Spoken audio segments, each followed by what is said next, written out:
नमस्ते girls. I hope आप लोगों को इसके प्रीवियस लेक्चर्स समझ में आए हैं and you have been able to understand the different theories that we are doing. Today we start with our next theory of international trade, that is opportunity cost theory of international trade.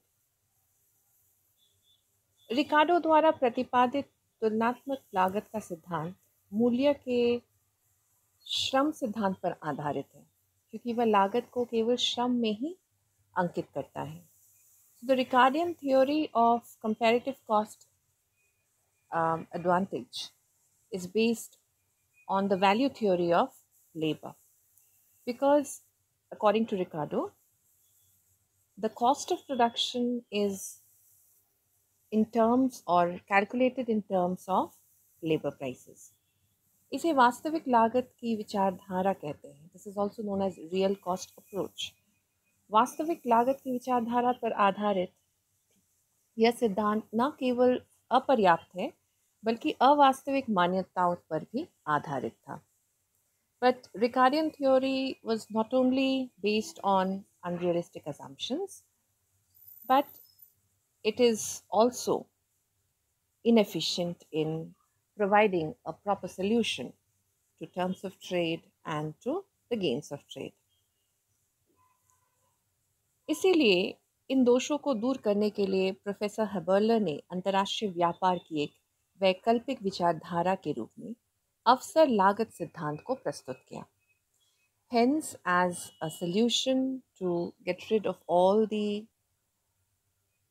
limitations that were present in the classical theory of international trade, Professor Haberler has come up with his own theory of opportunity cost to deal with the solution for international trade. So let's start that. Gottfried Haberler has attempted to restate the comparative costs in terms of opportunity cost. And he demonstrates opportunity cost as the key to declare or to bring about trading between two countries. एक दिए हुए उत्पादन की अवसर लागत वैकल्पिक उत्पादन की वह मात्रा है जिसे उन साधनों द्वारा उत्पादित किया जाता है, अर्थात उत्पादन का दूसरा सर्वोत्तम विकल्प जिसका पहली वस्तु के उत्पादन करने के लिए परित्याग किया गया है. इसी को प्रतिस्थापन लागत, डिस्प्लेसमेंट कॉस्ट या अपॉर्चुनिटी कॉस्ट या अवसर लागत कहते हैं. सो he tells us what exactly is opportunity cost. So according to him, opportunity cost is the marginal cost of a given quantity of X, quantity of a commodity, say commodity is A, which must be regarded as the quantity of commodity B, which must be foregone in order to get that quantity of X instead of X minus 1, so 1 unit less than X of A. This exchange ratio on the market between A and B must equal their cost in the sense of the terms.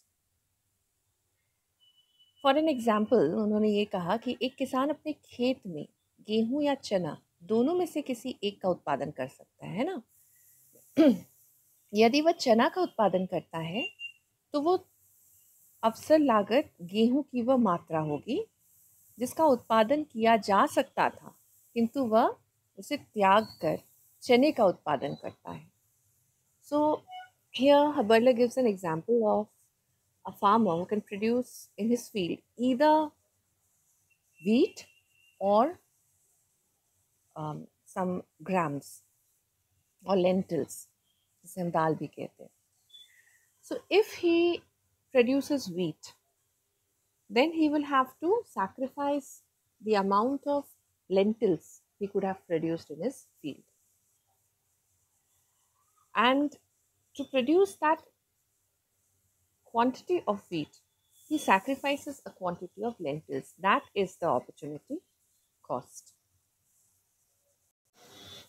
हबर्ले के अनुसार विभिन्न देशों के उत्पत्ति के साधनों में भिन्नता होती है, किंतु किसी एक देश में इनकी पूर्ति स्थिर रहती है तथा इन साधनों को कोई या कई तरह से प्रयुक्त किया जा सकता है. So, according to Haberler, various inputs in a country will vary from country to country. But in a particular country, its resources or its supply is fixed. And these resources or inputs can be used for alternative or various alternative uses of in production. इन्हें अविशिष्ट साधन non specific factors भी कहते हैं. उत्पत्ति के कुछ साधन होते हैं जो स्पेसिफिक या विशिष्ट होते हैं, अर्थात उन्हें किसी विशेष उत्पादन के लिए ही उपयोग किया जाता है और उनका स्थानांतरित किया जाना या तो संभव नहीं होता है और अगर संभव हो तो उससे उत्पादन घट जाता है.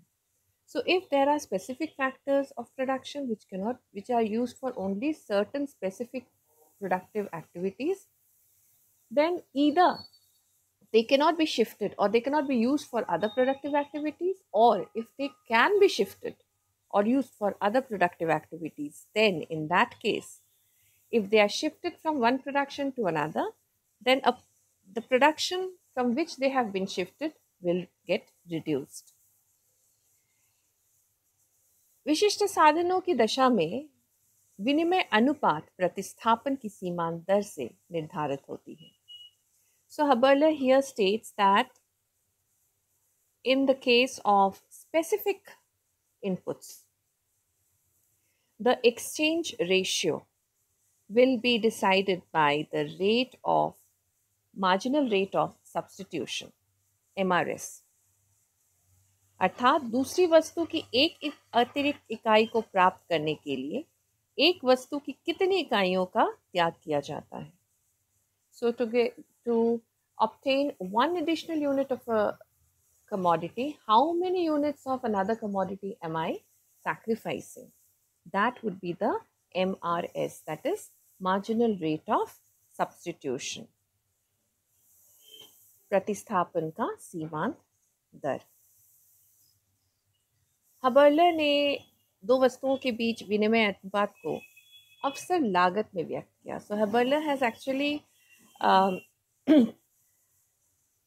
projected or explained the exchange ratio between two commodities in terms of opportunity cost.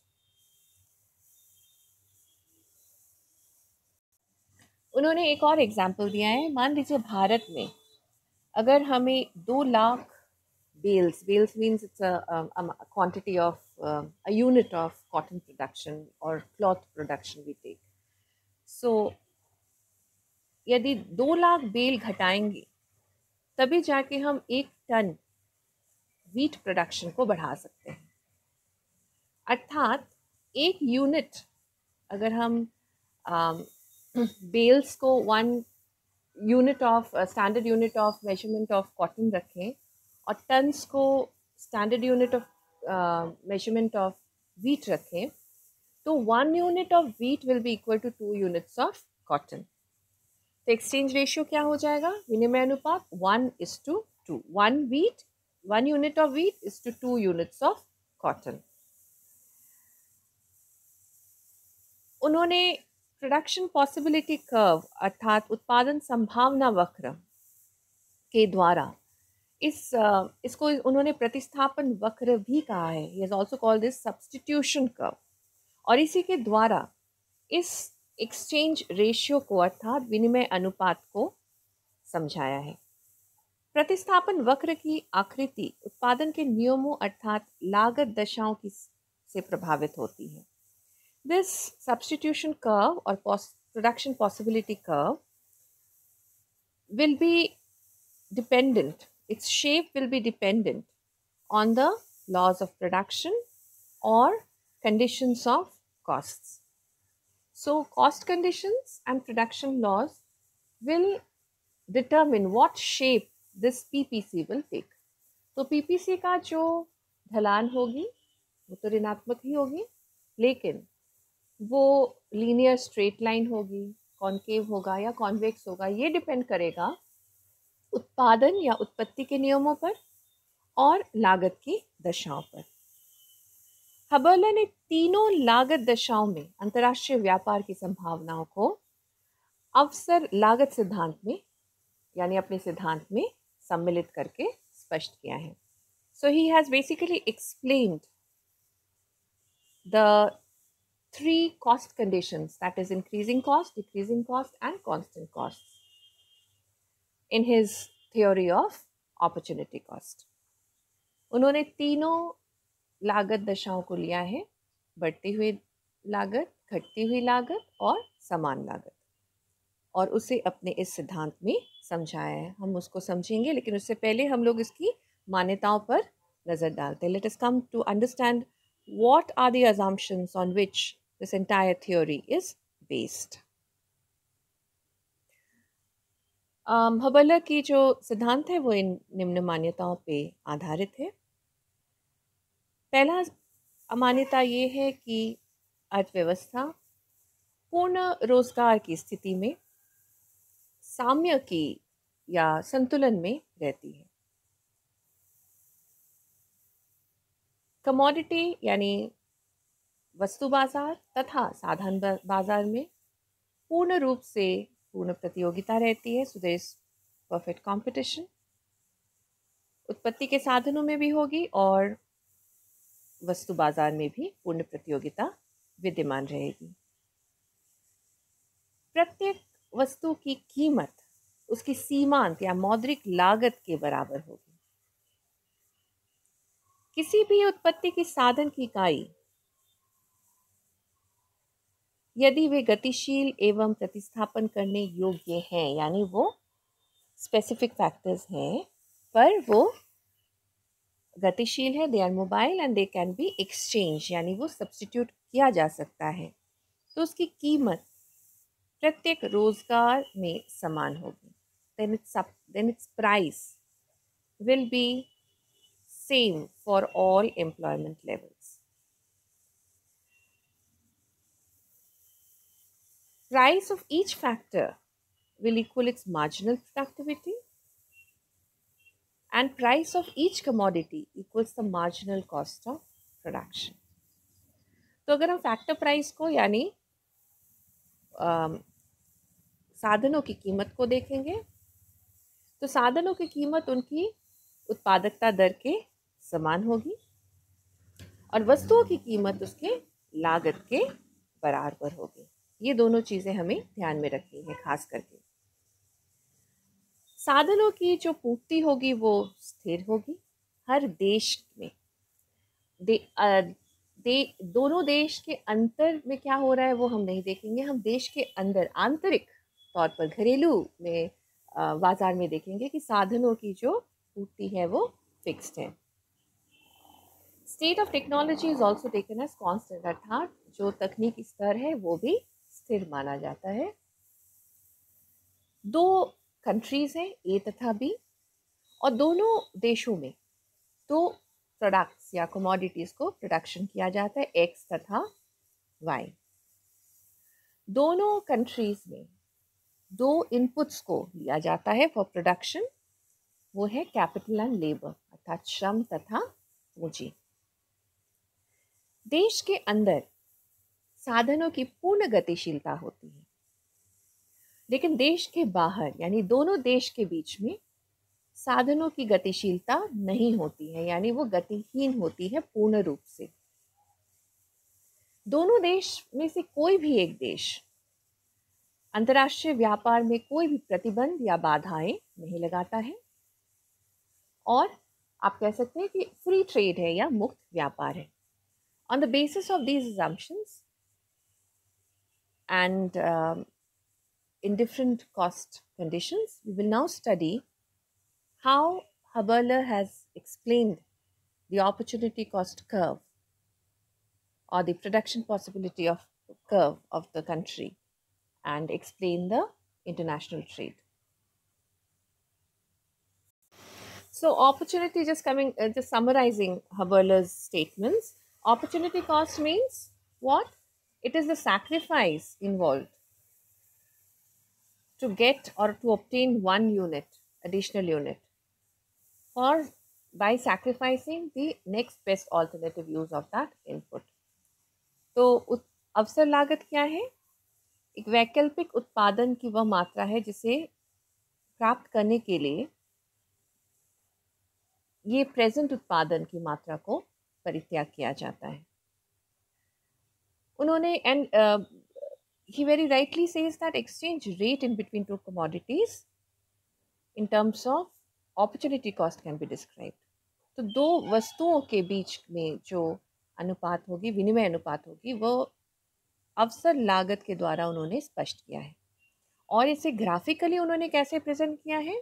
Transformation curve, जिसे प्रोडक्शन पॉसिबिलिटी कर्व भी कहते हैं, या सब्स्टिट्यूशन कर्व, यानी प्रतिस्थापन वक्र, जिसे उत्पादन संभावना वक्र भी कहा जाता है. इसके द्वारा उन्होंने इस अवसर लागत या विनिमय अनुपात को समझाया है. The production possibility curve, or the PPC, shows that different combination of two commodities which a country can produce with the given factor combinations and given technology. So ये जो PPC है, प्रोडक्शन पॉसिबिलिटी कर्व है, या transformation curve कहें, या opportunity cost curve कहें, या substitution curve कहें, व्हाटएवर यू से, दिस कर्व, ये कर्व क्या दिखाता है कि हर एक बिंदु पर वो संयोग दिखाता है, उन साधनों का संयोग तकनीक के स्तर पर, किसी एक स्थिर तकनीक के स्तर पर, जो संयोग एक देश लेकर या अपनाकर अपनी दो वस्तुओं का उत्पादन करेगा. अन्य शब्दों में, प्रोडक्शन पॉसिबिलिटी कर्व के हर एक बिंदु पर दो वस्तुओं का वो संयोग दिखाया जाएगा जिसको एक देश उत्पादन करेगा एक समय बिंदु पर, और इसके लिए उसके पास फैक्टर इनपुट्स के संयोग दिए हुए हैं और टेक्नोलॉजी का स्तर भी दिया हुआ है. Production possibility curves slope is nothing but the ratio of units of the commodity given up to get the additional unit of the other commodity. So it shows the rate of transformation between the two commodities. It is also known as marginal rate of transformation.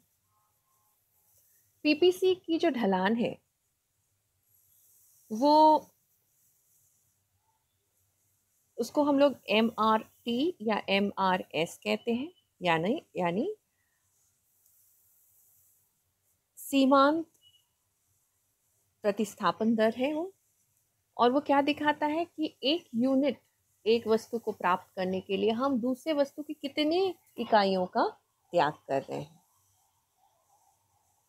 If two commodities X and Y are being produced by a country, some quantities of labor, capital and other inputs are used, then it definitely means that these have been diverted or taken away from a production of another commodity Y for the production of X.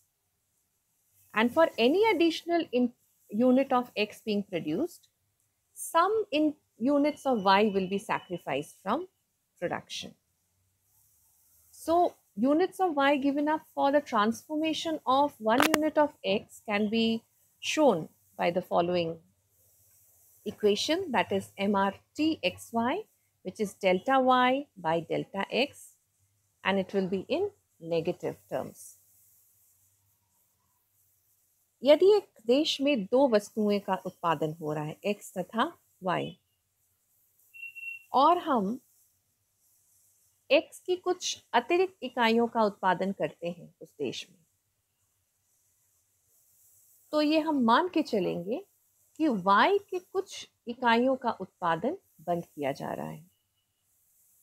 ऐसे में एक unit of X के उत्पादन के लिए Y की कितनी इकाइयों का त्याग हो रहा है, इसे हम निम्न सूत्र द्वारा दिखा सकते हैं, जिसे हम MRT कहते हैं, या MRS भी आप लिख सकते हैं. XY मतलब X को प्राप्त करने के लिए Y का कितना परित्याग करेंगे. इसको उल्टा भी हम दिखा सकते हैं, जैसे MRT एक्स वाई यहाँ दिखाया गया है, मतलब delta Y by delta X, यानी डेल्टा वाई का कितना त्याग हो रहा है डिवाइडेड बाई डेल एक्स का कितना हम प्राप्त कर रहे हैं एडिशनल। इसको अगर M R T Y X कहते हैं, इसका मतलब है वाई का एडिशनल यूनिट के लिए हम एक्स का कितना परित्याग कर रहे हैं, जिसका फॉर्मूला होगा delta X by delta Y.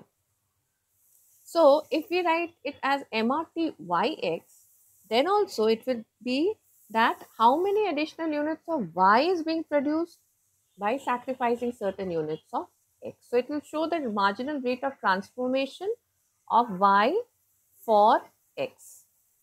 Okay.